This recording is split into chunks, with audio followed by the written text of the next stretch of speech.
Hi, it's me, your favorite internet boy. Recently, a huge online scandal erupted over the censorship of games on gaming portals like Steam, where Visa and MasterCard demanded the removal of all games they dislike for some reason, even though they were regularly released. It turned out that a feminist organization called Collective Shout was behind the whole thing. They spammed the email boxes of payment processors demanding that they force Steam to ban adult games from their platform because Steam wasn't listening to them. Instead of following Steam's example and ignoring these feminists, the payment processors, for reason completely unknown to me, decided to break the law and ban legally released adult games. Because why not? In this way, Visa and MasterCard achieved the impossible and united the entire internet against themselves and attracted the attention of the American government. But I'm not going to talk about it, because everyone has practically exhausted the entire topic and I have nothing new to add. However, something else caught my attention. GOG, in protest against censorship, was giving away a few adult games for free. So I decided to see what we are dealing with here. I downloaded and played all the games from the giveaway to see if there was anything worth checking out, because porn games aren't really exactly known for their high quality. But who knows, maybe I will be pleasantly surprised. But first of all, let me say that I'm gonna skip Postal 2 and Agony, because everybody already know what Postal 2 is, and Agony is just a crappy horror game that's not worth your time. So let's get started. First up is Being a Dick.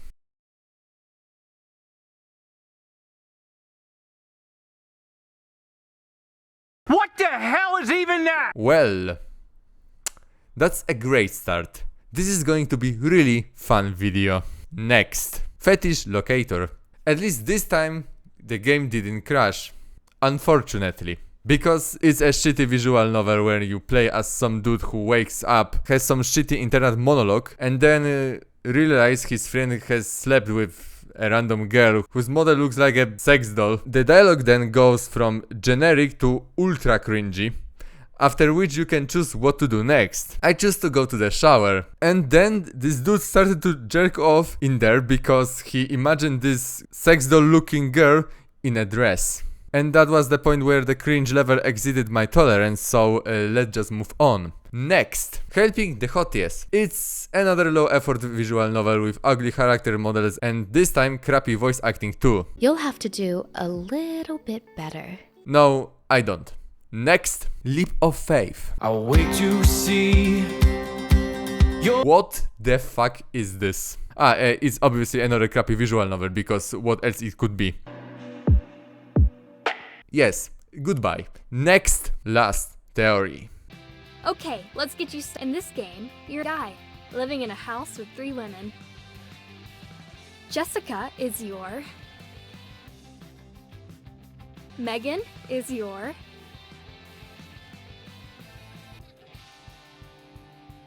Lastly, Jessica and Megan are... Oh? Shit, wrong picture. This is so embarrassing.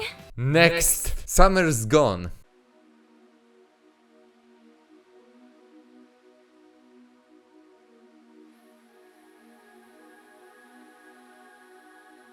I'm not even going to comment on this. Next, Treasure of Nadia. At least this time it's not a crappy visual novel, but a crappy point-and-click adventure game. Unfortunately, there is not much to talk about. The story is crap, the characters look incredibly uncanny, the dialogue is awful, and the entire game is incredibly restrictive. You can only do what developers allow you to do at any given moment. If you go somewhere where you shouldn't go, some guy will appear and throw you out. Definitely not worth your time. Next, Leap of Love. This time we are dealing with anime girls. Please don't be a generic low-quality visual novel.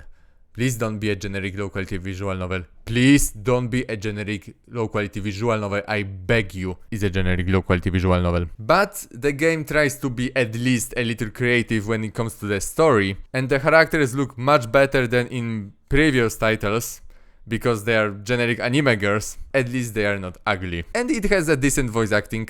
Oh, Fredegond. Don't you worry about me. Besides, everyone knows that there is magic in nature. Always a plus. But this isn't a title worth your time if you have any standards. Next, Honey Pop. At first I thought it was just another adult visual novel, but after a short while I was proven wrong. It's a copy of Candy Crush. And it's actually pretty solid. The whole point of this game is that you go on dates with different girls. And these dates are represented by Candy Crush minigame. If you win, it's a successful date. And if you lose, you screw up. I don't think I need to explain the gameplay of this game, it's simply Candy Crush. Everyone knows what Candy Crush is. You have to go on 4 dates to get a girl into a bed. But it's a soft porn game. That means there is no fucking. I mean, there is, but it's not on-screen action, so to speak. You get some left pictures and animated instead. So if you were expecting something more, you might get disappointed. Additionally, the game is surprisingly extensive. After each date, you earn money that you can spend on gifts for the girls, which earn you charm points or something like that you can spend in the skill tree to unlock various buffs. And if you buy things the girls really like, you will receive a one-time item to use during the minigame that make it easier. The game's story is stupid, but at least it's self-aware, which keeps it from being cringeworthy. The dialogues and characters are surprisingly well written, and the game has some really good voice acting. I told you I didn't want to come here and you dragged me anyway. Just like last time. Because you can't just sit in your room all day! You need to fucking exist or something! I think I already mentioned everything that's important. It's a really simple game, but it really got me hooked. So I can recommend it if you want to kill some time. Wow, that's the first good game on this list. Although I have to admit, the bar isn't exactly high, but still a pleasant surprise. Now let's move to another title. Sapphire Safari. Okay, I have to be very careful with footage this time because this game has a lot of nudity. Basically it's a Pokemon parody, only instead of catching Pokemon you take pictures of them. And that's pretty much it, because this game is pretty bare bone right now. This is an early access game which is terribly noticeable. The main story ends after the tutorial and practically all the game mechanics aren't implemented yet, so when you enter the tutorials, most things are marked as coming soon. So unfortunately at this point, this game isn't worth your attention. And that brings us to the final title, House Party. Okay, this is probably the biggest positive surprise in this package. It's actually a decent game, which is quite shocking. In this game you play as a guy or a girl who is invited to a party. The whole point of this game is that you can basically do whatever you want there. All through your main goal is to get partygoers into the bed. But that's not an easy task, because each character has a quest you must first complete to get them to the bed. And this quest can be really messed up.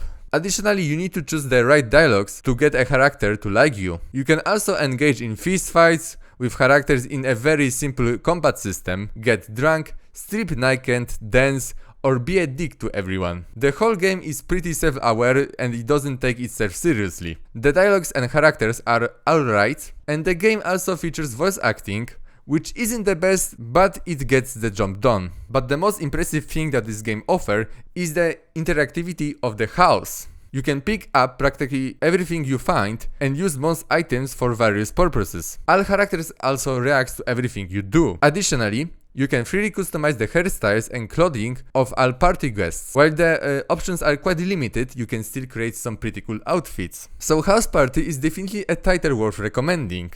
At least by the low standards of this package. But that's always something. And just like that, we reached the end of this video. So it's time for a conclusion. In conclusion, if you missed the free giveaway from GOG, you really didn't miss much. Thank you for watching and have a nice day.